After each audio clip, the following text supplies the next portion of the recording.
Hey guys, how's it going? Welcome back to the channel.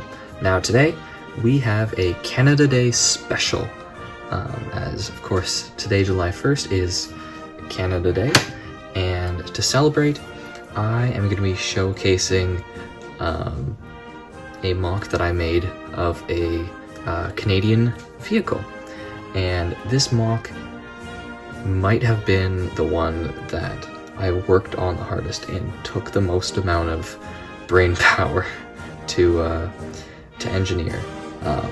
So with that out of the way, here is my custom Avro Canada CF-100 Canuck all-weather interceptor.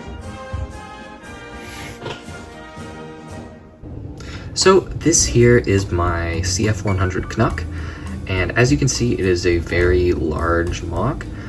Apart from my clone mock series, or my clone base series, I believe this is the largest mock that I've ever showed off on this channel, and it is, as you can see, it is quite long, quite wide, and it is also very heavy. Now that's because I basically left no hollow areas in this build at all. I packed it full of plates wherever I could, and at the time I figured that would be good for stability, but I instantly regretted it when I had to peel off several dozen plates to fix a part at the middle of the build, and because of that I ended up destroying my thumb, but that is just the pains of being a Lego builder. So just a few basic details about this model.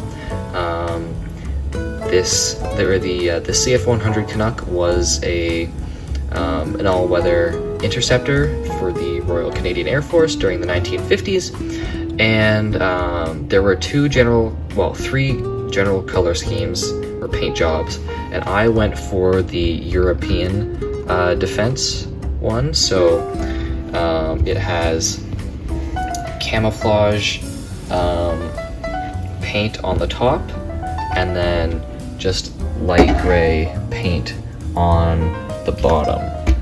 And I thought that was that's my favorite camouflage design for this. So, you know, felt like I had to try to recreate it to the best of my ability. So let's just start at the front. Now, this area up here, the black cone houses the radar suite. That was a huge part of the Canuck, as it was expected to fly in all weathers, whether that be like a snowstorm or a blizzard or the dead of night. So it had to be able to operate in zero visibility weather. So that's obviously a very important part of the plane. Now, I wasn't able to make this minifigure scale. If I did, the build would be much, much larger. So I just went for a cockpit built out of transparent plates and tiles, and I think it looks pretty good. Obviously, I would have loved to get a bit more detail in the sloping around the sides, but I think the general angle, especially on the front, is pretty accurate, and I was able to use some fairly interesting building techniques to make this section completely flush. Maybe I can go into that in another video. I think the engines also turned out pretty nicely. I did get the design from another Canuck model that somebody had done. I will link I believe it was their Flickr in the description, and you should be seeing an image on your screen right now of the original model that I based this front engine area off of. And I was also able to add a little detail of the jet turbine right here in the intake, and it's mirrored on the other side, and I thought that's a pretty cool detail. Now moving further along down the build, the wings I'm pretty happy with the angle, and to get some of the camouflage pattern in there, I used this technique of putting several green and gray slope pieces up against each other, just because I wasn't able to really get as much green onto the build as I would have liked to, because I don't have these pieces in green. These on the wings are I believe they're called the Mighty Mouse rockets. So they're basically rocket pods. So what would happen is the front would fall off, and then it would shoot out a bunch of blind fire rockets. And the idea was to be able to shoot down Soviet bombers coming over the Arctic. Now, this would have been the main armament of the Canuck, so it was very important that I took the time to get them detailed as best as I could, and I think I did a fairly okay job. Moving up here, we have some more camouflage pattern, and also I actually, for the end of the engine, this is actually a tire piece. Just I couldn't really find anything else to go in that area at that size, and the tip is supposed to be black, so it ended up working pretty nicely there. Now onto the tail section. This first red stripe at the top, you can't really tell, but it's slightly protruding, and that is meant to represent the red ensign, which would have been the flag of Canada at the time the Canuck was in service.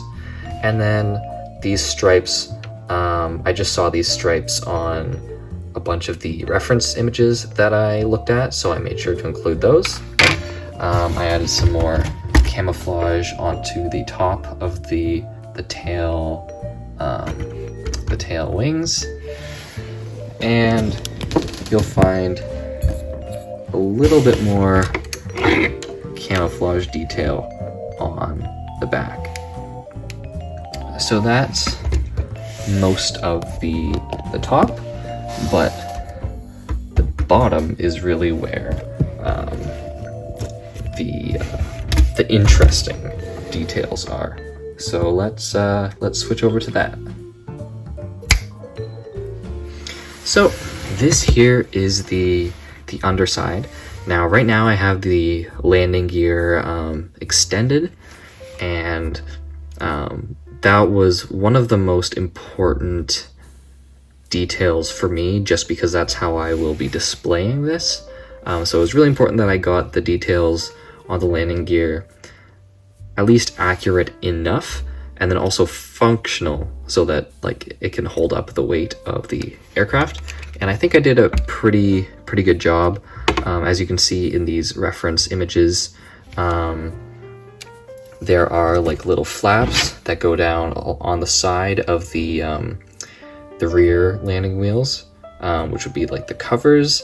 And then at the front, there is this little piece that protrudes, which I represented with that 1x2 angled tile. Now I can also take the landing gear off or put it into a retracted mode. So to do that, on the back, I just take this piece off, as well as this piece off, and I just close these.